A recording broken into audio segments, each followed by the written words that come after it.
right, guys. So last month we made a little over $225,000 wholesaling real estate without cold calling, texting, or with a big bloated team. And today I'm going to go over how we did it and why most people always struggle. And it basically comes down to three things. One is marketing, two, people, and three would be systems. So with that being said, let's get on with the video. So what is the number one thing that you need? So you've heard me talk about this before, but what you need, the most important thing is a high profitable inbound marketing channel. Now you already know that we do great with Facebook ads, but basically we are able to get leads for $30 and our conversions, we basically get one contract per every 20 to 25 leads. So if you do the math, 30 times 20, 25, call it 800, call it like $1,000. It costs us to get a deal, and we make on average anywhere from $17,000 to $22,000 on average per deal. And we do that with good creatives, good ad copy, and good headline. I've talked on the channel before on how we do that, so I'll link that video over here at the end of this video. But if you want to know more information on how we do it, book a call with me on Instagram and watch that video. That way you know how. But it's possible to get low cost leads that are high quality. And we're doing it. So here's kind of like the proof. The second thing will be you need to have a replicable sales process. And what I mean by that is a lot of people think that sales is a God-given talent, but I would disagree. I think anyone can learn sales as long as they understand the fundamentals, the sales psychology, and as long as you train your team properly. But to kind of walk you through our process, basically the lead comes in and then my team is very small, so we have a 5-person team and 3 are on the acquisitions. We have 2 lead managers or appointment setters, however you want to call them. But basically, as soon as the lead comes in, we start the intro call, and then basically they set expectations, right? You know, kind of what the goal is with the conversation, with a call, and then we kind of ask, hey, what about our ad made you want to look into this a little bit further? So we don't want to sound too salesy, but also we're curious with our tonality. And then basically we want to find out either are they urgent and ready to sell? Yes or no. If they are, we want to know about their timeline. Okay, so how soon do they want to sell? What is the condition of the property? Are there any possible roadblocks? Anything they need to figure out before making a decision? 4, what's the motivation? Like, why are they looking to sell right now? Do we think we're going to be a good fit? Yes or no? Are they distressed or are they just kind of looking for offers, right? And then we also ask kind of about the price. What is the price they're looking to get?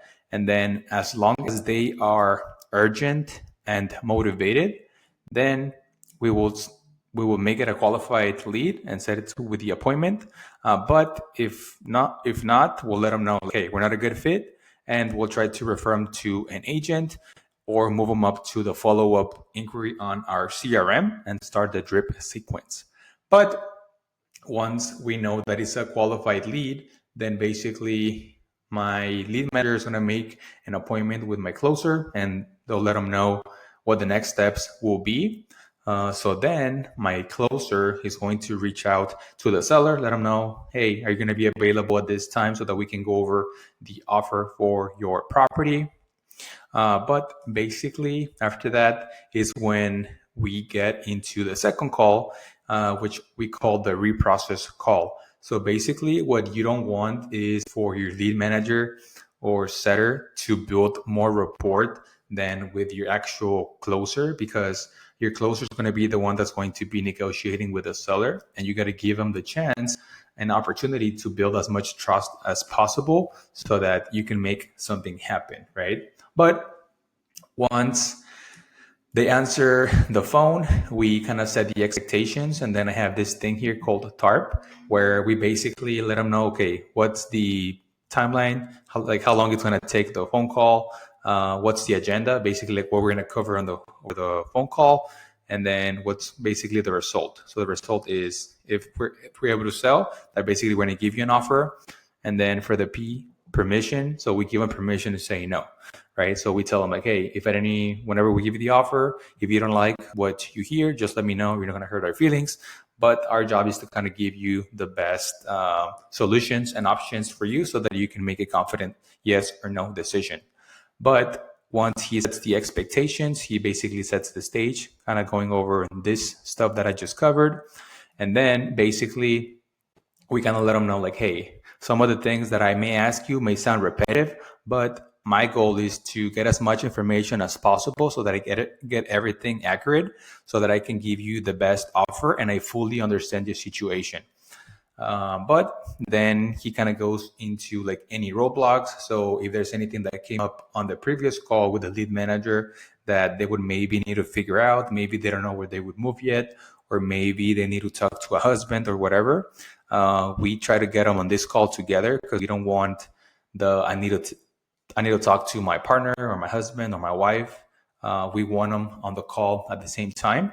And we want to basically know the next steps moving forward and if they're able to commit. And then his job is to dive deeper into the motivation and finding the bunnies into like, okay, what's making them want to sell and what the selling going to help those, what is the selling the home going to help them accomplish, right? So that's what we need to figure out. And we need to figure out how much money they need in their pocket after all is said and done in order to do that, right? Then we also talk about like influencers. I kind of talked about that as well. But if there's anyone that they need to talk to when it comes to selling, okay, maybe a family member, realtor, a lawyer, whatever. But we basically try to pre-frame those questions and know the answers to those questions, because what we don't want is to give out an offer and we don't want to hear like, I need to think about it, because that's usually a smokescreen.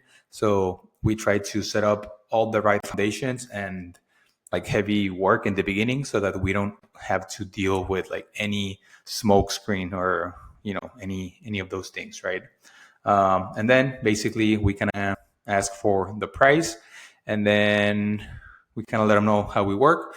We're an investment company. We don't make money, but our job is to find a win-win solution for you. But once he goes over that, then we basically set up the offer call. And then whenever we start the offer call, we kind of go over the TARP again, to let them know how long the phone call is going to take, what the agenda is, what the result will be, and the permission to say no. Because what nobody else hates, like people hate like salespeople, because you don't know like how long phone calls are going to take, or if let's say you're at a dealership and you don't know what they're doing. So sellers not knowing what's going on can be a deal killer. So we do these things in order to alleviate any anxiety, and they know what's going on at every point of the sales process. But basically, after they start the offer call, they set the expectations once again, where we let them know kind of like what we're going to cover, let them know how much the property qualified for, and then if they do decide to take the offer, what those next steps would be. And then basically we give out the offer and tell them like, hey, this is what the property qualified for. Like I said, you don't have to pay any closing costs, commissions, repairs. The only thing they're responsible for would be if you have any liens or mortgages. And the other thing would be the property taxes. But besides that, there's no closing costs for you. So with that being said, Mr. Seller, the property qualified for whatever amount. So then it's when we usually get into the negotiating portion of the sales process. So basically, if we give out the offer and it's accepted, then basically we send over the DocuSign and have it signed. But usually a lot of the times we get the price is too low. So we'll try to get two more like price rebuttals, where we try to go up and try to just kind of negotiate so that we can meet somewhere in the middle. But if these two rebuttals are not accepted, then basically we will pitch our MLS/novation pitch, where we list on the open market and try to get them an end buyer to get them the price that they want. They don't have to pay the closing costs, the commissions, or any of those things.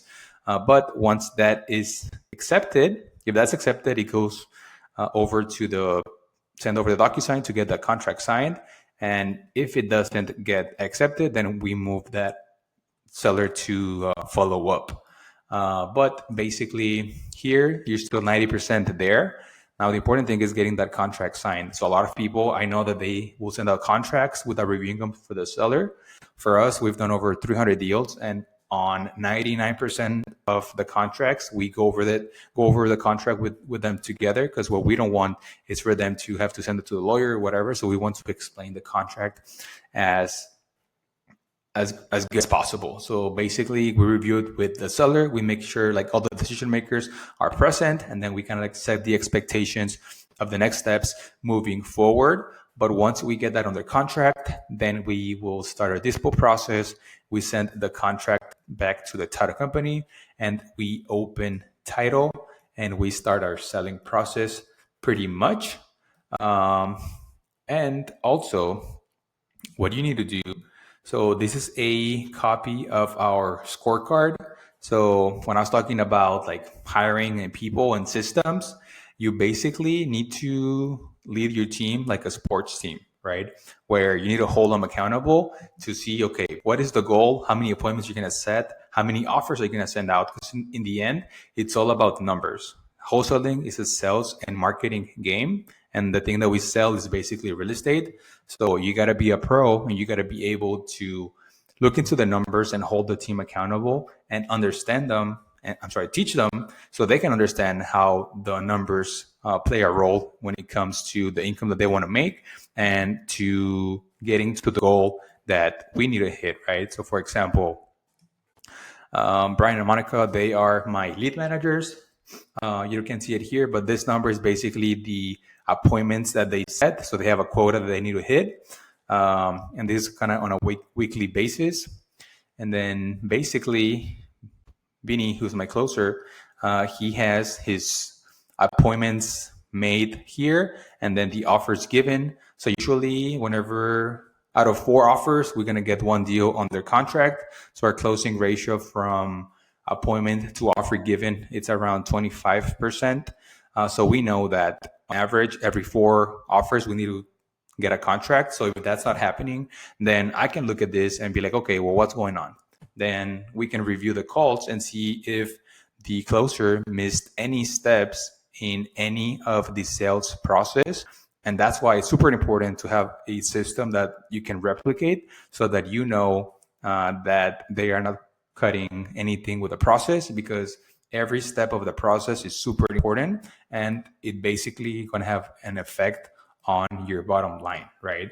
But for example, this is like one of the weeks we got a deal for 20K. And then this was the other week where we got 2 deals for a projected profit of 35K.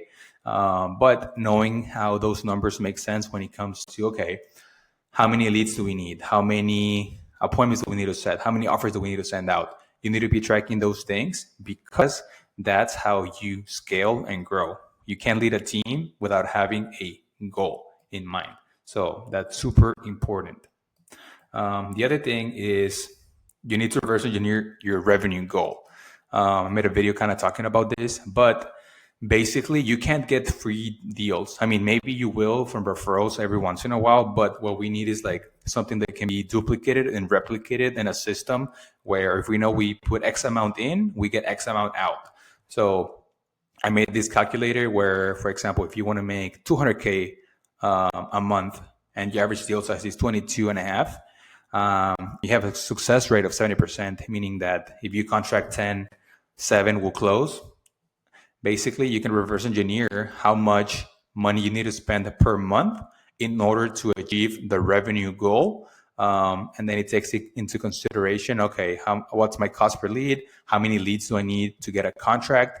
And then you can reverse engineer these things with the scorecard when it comes to appointments set and offers given, so that you get as many deals as you can in order to achieve this goal, taking into account the success rate and the average deal size. And then, of course, there's underwriting, there's negotiating, there's like the offers given, where I'll talk about it in another video. But this is kind of like the brief overview of how it works with the marketing and sales process. So if you are someone that doesn't have any systems or processes, or maybe you are struggling and you're not getting the results that you want, and you want to see if we can implement our marketing system into your business, then you can book a call, like I said, on my Instagram. And if not, if you find anything from this valuable that you can apply into your business, you can send me a DM, any question that you may have. But that's all I have for the video. I'll link that other video where I explain our marketing process over here. And with that being said, I'll catch you on the next one.